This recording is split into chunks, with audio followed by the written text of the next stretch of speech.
মৰমৰ ছাত্ৰ-ছাত্ৰীসকল, তোমালোকৰ লগত মই আলোচনা কৰিম বছৰেকিয়া পৰীক্ষা 2023ৰ প্ৰশ্নকাকতখন বিষয় সমাজ বিজ্ঞান ক্লাছ 8ত যিবিলাকে পঢ়ি আছা। ছাত্ৰ-ছাত্ৰীসকল, তোমালোকে এক্সামটো এনুৱেল পৰীক্ষাটো ভালকৈ দিবৰ বাবে তোমালোকে প্ৰশ্নখন আগৰখন চাব লাগিব। তেতিয়াহ'লে তোমালোকে গম পাবা কেনে ধৰণৰ প্ৰশ্ননো কাটে। ছাত্ৰ-ছাত্ৰীসকল, গতিকে তোমালোকৰ বাবে ইম্পৰ্টেণ্ট আছে। ইয়াৰ পৰা তোমালোকৰ কমন অহাৰ বহুত চান্স আছে। গতিকে তোমালোকে ইয়াৰ 1 নম্বৰীয়া প্ৰশ্নৰ লগতে 2 নম্বৰীয়া যিখিনি প্ৰশ্ন আছে সম্পূৰ্ণ তোমালোকে জানি থোৱাটো ভাল। ছাত্ৰ-ছাত্ৰীসকল, আমি প্ৰশ্ন উত্তৰখিনি আলোচনা কৰিম আজি। মই উত্তৰখিনি তোমালোকক জনাই দিম, তোমালোকে চাই যাবা ভিডিঅ'টো। শুদ্ধ উত্তৰটো বাছি উলিওৱা। 1 পূৰণ 20 অৰ্থাৎ প্ৰতিটো প্ৰশ্ন 1 নম্বৰকৈ থাকিব, 20টা প্ৰশ্ন থাকিব 20 নম্বৰ। অভ্য উৎপাদনত ভাৰতৰ স্থান পৃথিৱীৰ ভিতৰত। ইয়াত 3টা অপশ্যনৰ ভিতৰত তোমালোকে যিটো হালধীয়া চিন দিয়া দেখা পাইছে এইটো হ'ব শুদ্ধ। প্ৰথম, ভাৰতত প্ৰথমতে ৰেল চলিছিল। ইয়াৰে 3টা অপশ্যনৰ 3 নম্বৰটো হ'ব শুদ্ধ। 1853 চনত। অক্ষাংশ আৰু দ্ৰাঘিমাংশৰ ভিত্তিত প্ৰথমতে মানচিত্ৰ অংকন কৰিছিল টলেমিয়ে। তাৰপিছত নেক্সট 6 নম্বৰ প্ৰশ্নটো যদি চাওঁ তেনেহ'লে 1/210,000 এনেদৰে প্ৰকাশ কৰা স্কেলবিধক কি বুলি কয়? নিৰূপক ভগ্নাংশৰ স্কেল। 19 নম্বৰ প্ৰশ্নটো দিনটোত দুবাৰ সাগৰৰ পানী উঠা-নমা কৰাটোকে জোৱাৰ ভাটা বোলে। সাঁতুৰিব পৰা সাগৰীয় প্ৰাণীবিধ হৈছে নেকটন। তলৰ কোনখন মহাদেশৰ জনসংখ্যা সৰ্বাধিক? এছিয়া। গ্ৰাম্য অঞ্চলতকৈ নগৰ আৰু অঞ্চলত জনসংখ্যা ঘনত্ব অধিক হয়। অসমৰ একমাত্ৰ পৌৰ নিগম পৰিচালিত নগৰখন হৈছে গুৱাহাটী। বিশ্ব সিংহৰ পুত্ৰ আছিল 18 জন। নৈৰ গুম্ফিত ৰূপ সাধাৰণতে সমভূমিত দেখা যায়। চুতীয়াসকলৰ প্ৰথম ৰজা বীৰপাল।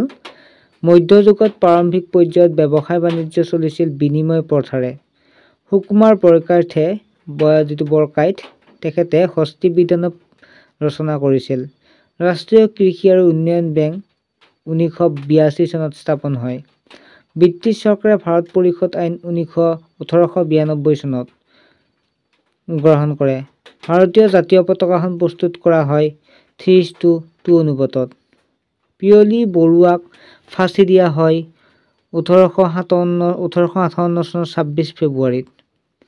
পৃথিৱীৰ উপৰিভাগৰ 29% হৈছে ভূমি। মুকলি ঠাইত পানীৰ বাষ্পীভৱনৰ মাত্ৰা বেছি। ছাত্ৰ-ছাত্ৰীসকল, ইয়াৰ উপৰি তোমালোকক এটা ইনফৰমেশ্যন দি থৈ যাওঁ যে ছাত্ৰ-ছাত্ৰীসকল এইবাৰ এই চেনেলটোৰ জৰিয়তে অৰ্থাৎ SR এডুকেশ্যনৰ তোমালোকক ক্লাছ কৰা হ'ব লাইভ ক্লাছ। মাত্ৰ 49 টকাত তোমালোকে ক্লাছ কৰিব পাৰিবা। তোমালোকে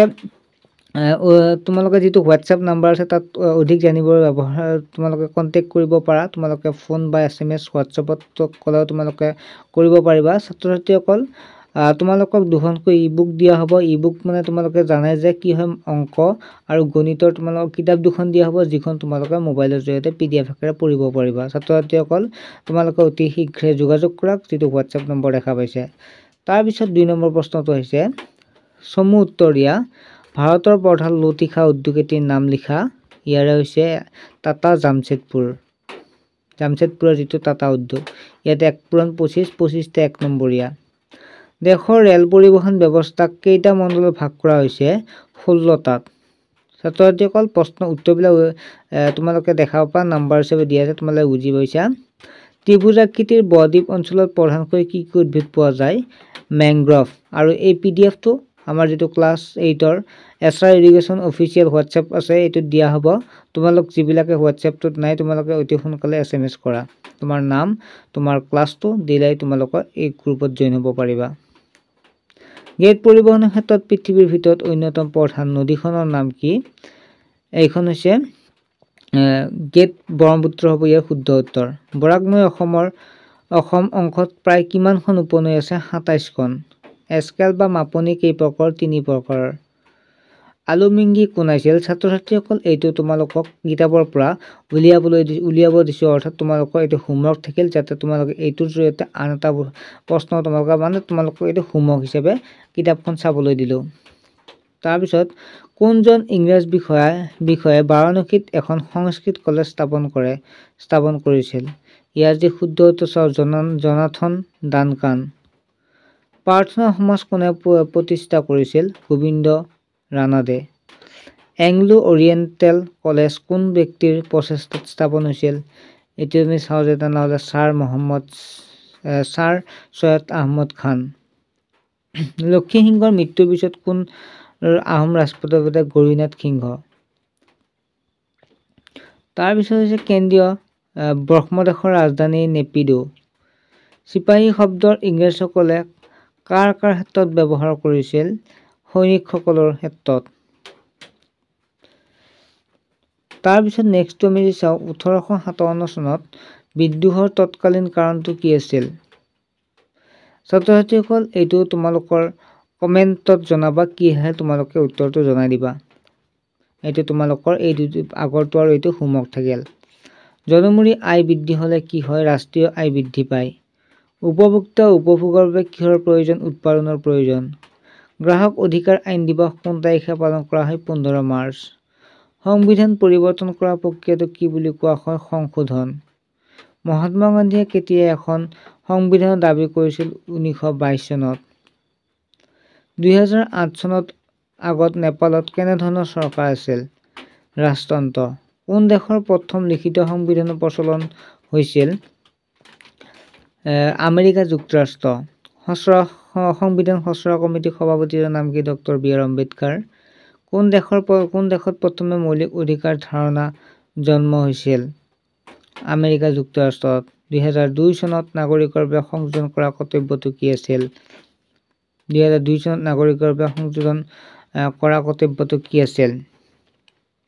ইয়াৰ যদি আমি শুদ্ধ উত্তৰটো চাওঁ তেনেহ'লে আমি পাম কৰ্তব্যটো হৈছে 6 পৰা 14 বছৰৰ শিশুক পিতৃ মাতৃ আৰু অভিভাৱকে শিক্ষা লাভৰ সুবিধা প্ৰদান কৰা।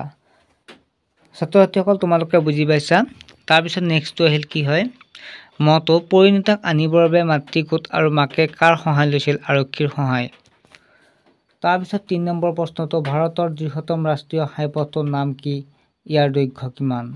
মানৱ অধিকাৰ এইকেইটা তোমালোকে নিজে কৰিবা, আৰু যদি নোৱাৰা তেনেহ'লে কমেণ্ট কৰি জনাবা, মই লিখি কেনে তোমালোকক কৰি দিম। মানৱ সম্পদ উন্নয়নত যিকোনো দুটা নিৰ্দেশত লিখা। গ্ৰাহকসকলে কিদৰে প্ৰতাৰিত হয়? দুটা উদাহৰণ দিয়া। কোন চনত নেটফ্লিক্স নামৰ প্ৰতিষ্ঠানটো স্থাপন হৈছিল? ছাত্ৰ ছাত্ৰীসকল এইখিনি তোমালোকে নিজে পঢ়ি ল'ব পাৰিবা, তোমালোকে চোৱা, আৰু যিহেতু মই গ্ৰুপত দিয়ে দিম এইটো PDF-টো, আৰু অতি সোনকালে তোমালোকৰ এটা এনুৱেল এক্সামৰ মক টেষ্ট হিচাপে তোমালোকক পাতিম। তোমালোকে কিমান আগবাঢ়িছে তোমালোকে চাব পাৰিবা। মই হোৱাটছএপত জনাই দিম কোন তাৰিখে এক্সামটো পাতো। হয়গ্ৰীৱ মাধৱ মন্দিৰ 4 নম্বৰটো খালী ঠাইখিনি মই কৰি দিছোঁ। মই বিশেষকৈ 1 নম্বৰীয়া প্ৰশ্নখিনি তোমালোকক কৰি দিছোঁ, আৰু যদি 2 নম্বৰ 3 নম্বৰ নাজানা তেনেহ'লে তোমালোকে জনাই দিবা, মই তোমালোকক কৰি দিম নেক্সট এটা ক্লাছত। হয়গ্ৰীৱ মাধৱ মন্দিৰ নৰনাৰায়ণে নিৰ্মাণ কৰিছিল। মধ্যযুগত মহিলাৰ স্থান উচ্চ আছিল। জনজাতীয় লোকসকলৰ মাজত ঝুম খেতিৰ প্ৰচলন আছিল। অনন্ত কণ্ডলীয়ে ভাগৱত অসমীয়ালৈ অনুবাদ কৰিছিল। আত্মনিৰ্ভৰশীলতা মধ্যযুগৰ প্ৰধান বৈশিষ্ট্য। তাৰপিছত 3 নম্বৰীয়া প্ৰশ্ন তোমালোকৰ আহিছিল চিলাৰে জয় কৰা 3খন ৰাজ্যৰ নাম। তাৰপিছত চমুটোকা যিকোনো 3টা, চৰকাৰৰ প্ৰধান অংশকেইটা, আৰু আত্মসহায়ক গোটৰ যিকোনো 4টা লক্ষণ বা উদ্দেশ্য।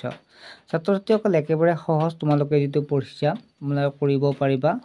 লগতে তোমালোকক মই আকৌ এবাৰ কৈ থওঁ যে SR এডুকেশ্যন অনলাইন মাধ্যমত টিউশ্যনৰ সুবিধা লাভ কৰক ক্লাছ 6ৰ পৰা ক্লাছ 10লৈকে মাত্ৰ 49 টকাত। হোৱাটছএপ নম্বৰটো দেখা পাইছে, তোমালোকে এই নম্বৰটোত SMS দিবা।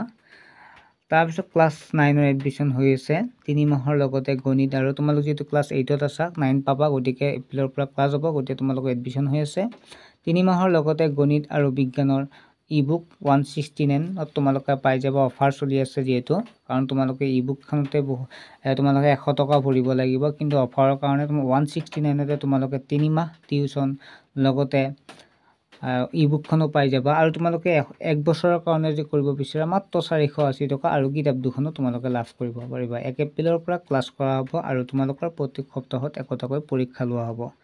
ছাত্ৰ ছাত্ৰীসকল এইখিনিতে আছিল তোমালোকৰ ওপৰত আলোচনা কৰিলোঁ।